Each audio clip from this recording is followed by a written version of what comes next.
There's a scene in Austin Powers that tells you everything that you need to know about human behavior. The scene is when number 2 goes to Dr. Evil and tells him how to use their new time machine in order to make trillions of dollars. Why not use your knowledge of the future to play the stock market? We could make trillions. Why make trillions when we could make billions? Number 2 says, Dr. Evil, why don't we use this time machine to be able to invest in the stock market? We could make trillions of dollars if we know exactly what companies are going to go up. But instead, Dr. Evil decides to use nuclear weapons to hold the world hostage for $1 million.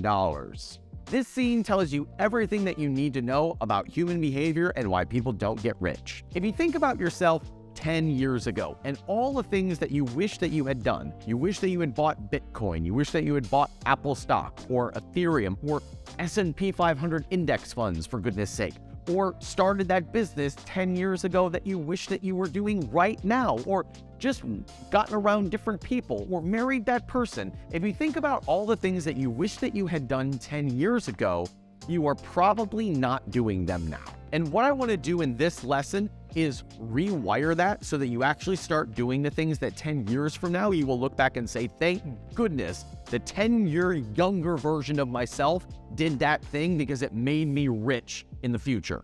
I was talking to somebody at my house. I hold workshops at my home every once in a while, and somebody asked me, what advice do you wish you could give the version of you that was 10 years younger? And I jokingly said, buy Bitcoin, because 10 years ago, I'd be up like 100,000x or whatever it is. And then I said this, actually, you know what had even bigger returns than Bitcoin? Starting my own business. Because I started my last business with $600 and I sold it for $16 million. And you know what I wish I had done when I started my business? I wish I had put in more than $600. Why didn't I put in more than $600? Because I didn't know if it was gonna work. Because I didn't fully believe that that was the thing that was gonna make me financially free forever. But had I known that, I would have gone much more aggressively than I did back in 2013. This is true for most of the decisions that we make. We hedge ourselves by not going all in on the businesses and the investments that we sort of think are going to work, but aren't absolutely certain are going to work. The truth is, if the older version of yourself came and visited you 10 years ago and said you should buy Bitcoin, you probably still would not take that advice. Maybe you would have said, well, maybe I could reserve like $500 a month to put into Bitcoin or Apple or whatever investment you believe in. You probably would have maybe dollar cost averaged in or put a little bit in here and there. But if you're like most people, then you would have waited for a drop. And as soon as things went down, you would have been like, well, maybe I could get it cheaper. And then when it went up, you're like, I missed the boat. Because this is what most of us do with the opportunities staring us in the face. Even though a lot of us believe that the stock market will be higher 10 years from now than it is today, very few of us actually invest for the long term. If you believe that Bitcoin is going to $1 million, you still probably aren't putting in everything you can into that investment. Now, of course, that may not be financially wise to go all in on one thing, but it says a lot about human behavior that we constantly hedge our bets and that we don't go full throttle into the things that could make us financially free. And the best example of this is our own businesses. So many of my students and so many of you who watch my videos have not gone fully in to your business because you're not sure that it's going to work. But it's that not sure that it's going to work that prevents it from actually happening. If the future you visited you today and said, hey, that business that you're thinking about, that is going to make $100 million. Go all in right now. How would you change your behavior right now? Would you doubt that next decision and say, is this going to take me to $100 million? Or is this the wrong decision? Or would you just say, future me said it's going to be $100 million, well, I'm going to go all in. And when something fails, do you beat yourself up over it? Or do you dust yourself off and you go, look, I already know I'm going to make $100 million, so I just got to figure out the next thing that's going to get me closer. But here's the thing, you can wire yourself to do that now and thus manipulate the outcome in the future. Take two possible outcomes. One is that you're homeless living under a bridge, and the other is that you sell a company for $100 million. Both of these scenarios are equally true and equally false because they haven't happened yet. But whatever you believe to be more likely is how you are going to wire yourself to act in the future. If you think that being homeless living under a bridge is more likely, then you will be conservative in how you play business. You won't go all in. You will hedge your bets financially. You won't hire that person. You won't run that ad. You'll be conservative in how much product you order for your next launch. You will basically play to not lose rather than play to win, because the story that you've got in your brain is about living under a bridge and how I don't want that to happen. Take the other reality though, where you sell a business for $100 million. If you believe that that is going to happen, then do you play more full out? Do you decide to take that strategic risk, knowing that if it doesn't work out, you're gonna be fine?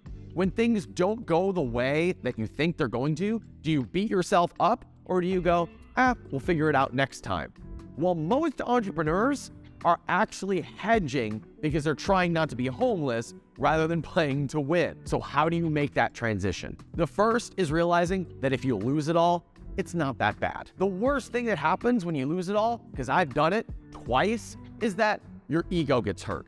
Nobody cares what your net worth is except for you. Nobody cares about your past failures except for you. You and how you think about your failures and your successes changes how you show up in the present. And that is actually when all the work gets done. The second is realizing you're gonna die and it's not gonna matter anyway. At the end of your life, you're gonna disappear and people will stop talking about you. So you can stop caring about them talking about you now and just do the thing that you wanna do. And the third is understanding that in the quantum field of reality, all possibilities are equally true in the future. So you might as well just pick the one that feels empowering, the one that feels exciting, and train yourself into believing that. And you can rewire yourself to take the actions that are in alignment with the story that you want to be true, rather than the disempowering story that most people have their entire lives run by. Just for fun, I give you permission to use me and this video as the message from the future that the thing that you want to happen just happens. You want to have that successful business? There are plenty of people in the future who made way more money than you could ever dream. So you might as well just rest in the knowing that what you want to do is totally possible and achievable. And then train yourself into the belief that that is possible for you so that you take the actions necessary to do it. Can you pretend that the future you came back and said, that idea that you've been sitting on, it works out beautifully. So go full out and full throttle towards it. Because here's the weird thing that will happen. If you believe it, you will take the actions that make it so. Conviction is the greatest sales tool in the planet. It is the greatest motivating factor on the planet. If you really believe something and feel convicted about it to the point that you would sacrifice everything for it, that is when it actually becomes real, because other people start to line up to support you. The customers that want that vision start to back your thing. The investors who want to bet on the next thing say, this guy is so convicted, I can't not support him. It's your belief and your conviction that changes the action and the reality that exists for you.